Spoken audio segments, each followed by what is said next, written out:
It's LA's 97.1 Amp Radio. It's McCabe, and today we are talking with a very talented artist, Grammy-nominated, Latin Grammy-nominated, singer, songwriter, producer, director, Uchis. Thank you for being here. Thank you. Thank you for having me. How are you?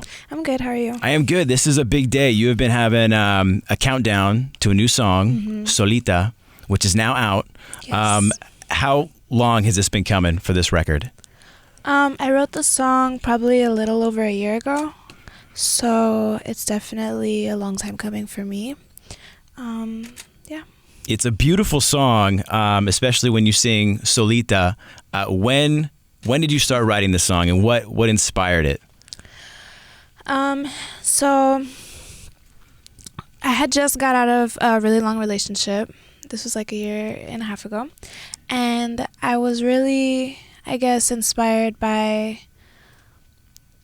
that uplifting, freeing feeling of kind of just being on your own, and kind of like that stereotype that people always say, like when people get out of relationships, they really look good and they feel good and they start turning up all over the place. Like, just when you cut that toxic stuff out, it leaves so much more room for all of the good stuff to come in, and I guess that's kind of what I was feeling. So it's a little bit of sadness and a little bit of pain in it, and it's just a little bit emotional, but at the same time the underlying message is like a positive one about being alone. Is it harder to put something that is so emotional and something so personal for you out there, and in the beginning, and then once it is out there, it does make you feel better? I guess you could say that. I mean, I just feel good making music in general. It's a blessing to be able to put it out, but just being able to be creative and like emotionally take things out in the studio is like what makes you feel good for me. And this is something also different for you. It's your first bilingual track as well.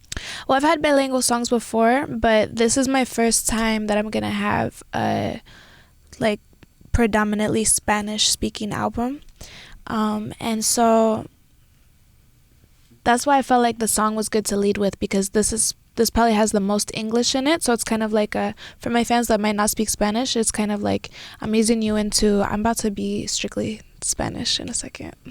Is the entire album, the rest of it, is this the only bilingual track that we'll have on the album? There might be like one or two other bilingual tracks, but I would say it's definitely predominantly Spanish. And with that, is the album done? Are you still in, finishing touches on it? I would say I'm pretty much done, yeah.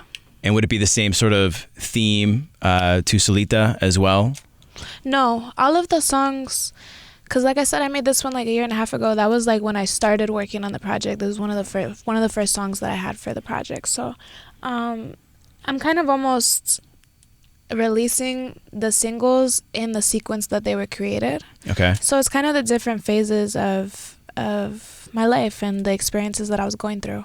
And on this record, you also worked with super producer Tiny, who is super talented. How was it working with him in the studio? Great. I had worked with him like a few months before I actually started making this song. I made this song with Seven and Jahan, and then I thought to bring Tiny onto it because I was like, well, it makes a lot of sense for him to like add his touch to it.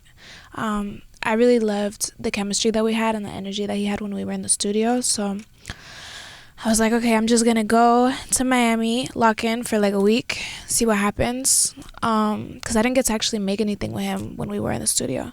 And that's how the project happened. It happened pretty quickly, actually. And you have worked with so many talented people across the board for a while now. I mean, from the Gorillaz to Snoop Dogg to Tyler, the Creator. How do you kind of pick who you want to work with, and who else are you working with on the album? Yeah, I mean, I really just work with people that I admire, people that I respect, and that I actually listen to, if that makes any sense. I know that it seems obvious, but in a weird way, it's not. It doesn't always happen that you get to have the opportunity, So I've been really humbled and really blessed to have those people even want to work with me, and that they actually reached out to me first. And for me, that's been a huge blessing in my life. Well, you've worked with great people, and your career yourself is just taking off. Was music always a part of your life growing up? I mean, were you playing instruments? Were you singing in the house? Yeah, being creative in general has always been a part of my life. So any type of expressive outlet, whether it was like making my own clothes or photography or playing saxophone. I like played jazz band, and I was really like involved in band and stuff when I was younger. And I think writing songs was always my biggest passion, and just kind of like composing the actual, because I used to like read music, and I guess composing music was always something that I really loved the most about music. I never saw myself as like a singer or somebody who would be able to be in the public eye, because I'm also extremely like introverted, and it took me a long time, I feel like, to, I guess, acclimate to like being social in the way that you have to be when you have this job. So I never really even considered any of that for myself, and I guess it kind of just happened to me because my fans just naturally were drawn to my music. And when I put my first mixtape out, it was something I had just like made in my room, and all of a sudden it was like literally all these amazing artists wanted to work with me, and all these talented people were telling me they wanted to hear more from me. And so I was like, okay, I guess I should maybe actually apply pressure on myself and challenge myself to be a singer, challenge myself to be a performing artist, and all these other things that I didn't necessarily grow up doing, or that I didn't necessarily see myself doing in my life. I just kind of always knew that I was going to be an artist. And then this kind of just happened. Well, I mean, along with the music, do you also, you talked about photography. Are you big on that? Do you take directing in your own music videos or other projects as well? Yeah, I love visual arts. I love film. I love fashion. I'm just a very visually sensitive person, and I have been since as long as I can remember. So that's always been a huge part of the process for me. And the visuals of Solita, it's you, and you have it's like a snake. Yeah. Is that what's the story behind the picture? Well, in the lyrics, the first lyrics, like the rose of the thorn, the imagery is like rose of the thorn. So, and then the next imagery is like serpiente venenosa, a venomous snake is basically how you would literally translate it. But I guess I was kind of torn between the imagery, because I also feel that the rose and the thorn is also a very symbolic, it was like I wanted to do both, but at the end of the day, I never done anything with a snake, and I felt like that was the most exciting for me. How was that holding? That's a real snake, right? Yeah. It's not Photoshop. It was two snakes. Were on me. Two albino snakes. They were really beautiful, but I was definitely... I wasn't scared at first at all, because I love animals. I love all animals, and I don't judge snakes, although they have their people are usually bad rap. Always, yeah, exactly. I don't judge them. All animals loved equally by me. And when I met her, I was like, hey, what's up? Do you want to do this? She seemed cool. She seemed like easygoing enough. And then the guy was like, well, if she starts coming towards your face, just gently move her away. And I was like, so what does that mean? Yeah, I was gonna say, does that mean she could strike at any time? So I was like, but what happens if she does come towards my face? And he was like, just don't let it happen, okay? So then the whole time I was just terrifying. So the whole time, that's when I got a little bit of fear in me, and I was like, just because I swear the whole time that I was trying to sing and that I was trying to pose with her, all I could see is her looking at me from the side of her eye and going and coming towards my face the entire time. And so I was like, okay, now I see why people are scared.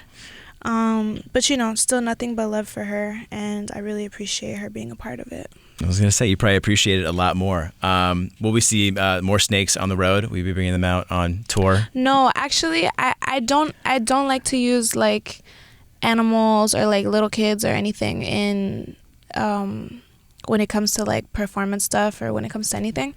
But I kind of made an exception because I wanted to try it, and I realized that I don't want to try it ever Don't want to try it again. You're good with that.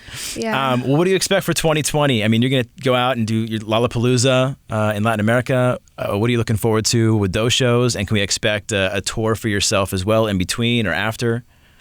I think I'm going to chill on touring for a while, honestly, just because I want to focus on some other stuff. But at the same time, I'm really excited to go to, Brazil. I love my Brazilian fans, and I've wanted to go there for so long. So I'm really excited to go there. Chile, I've never been there. One of my best friends is from Chile. Argentina, I've been there, and they show a lot of love there. Like, everyone, I've never done a South American tour before, so hopefully that's next. If God permits, I will definitely do a South American tour.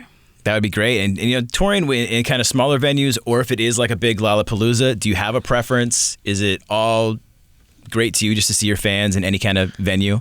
Yeah, I love intimate settings because then I can really like feel them more. But I also love big stages because it's kind of that same feeling of when you're just dancing alone in your room. Like, sometimes I don't even, you see all of the lights and you see there's a whole bunch of people in front of you, but it doesn't really feel that way. It kind of just feels like you're by yourself. We look forward to seeing you on tour. And any other projects as just an artist, and you just more than singing, can we expect any films, any things you want to direct that's coming out later? I definitely want to get into directing and scoring music for movies, but one thing that I can say for sure is happening 2020 is I'm going to have my first acting debut in a movie called Blast Beat, which is a Colombian American film kind of about the main character. His name is Theo. He's this guy from out here who's also Colombian. Okay. And I play his girlfriend in the movie. So it's going to be and it's just been accepted to Sundance, so I'm really excited. Congratulations. That's huge. Thank you. And so I'm really excited for that. Hopefully my acting wasn't horrible. And if you're in Sundance, it is definitely not horrible.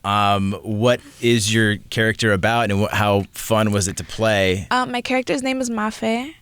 And she's kind of like the literal thing that was on the paper when I read it was rosy-cheeked, nice girl. Like, that's her character, right? So she's like the girlfriend that just puts up with a lot of stuff because she's like always just trying to be there for her boyfriend. And I don't know. It was interesting to play her because I was supposed to be 17. And I just turned 25, but a lot of times I feel a lot older than 25, like on the inside. So it was really different to like play a 17-year-old. It was fun for me. I was like, okay, I'm dressed like a little girl. You get to go back, relive some things. I had a little blonde wig with a little blue on the ends. All right. And it was different. Can we expect, is that this Sundance coming up this year? I'm pretty sure. Which is in January, usually? I think so. Are you going to go? Are you going to go to Park City? I'm definitely going to go to the premiere, yeah. You going to ski? You going to snowboard? You got to...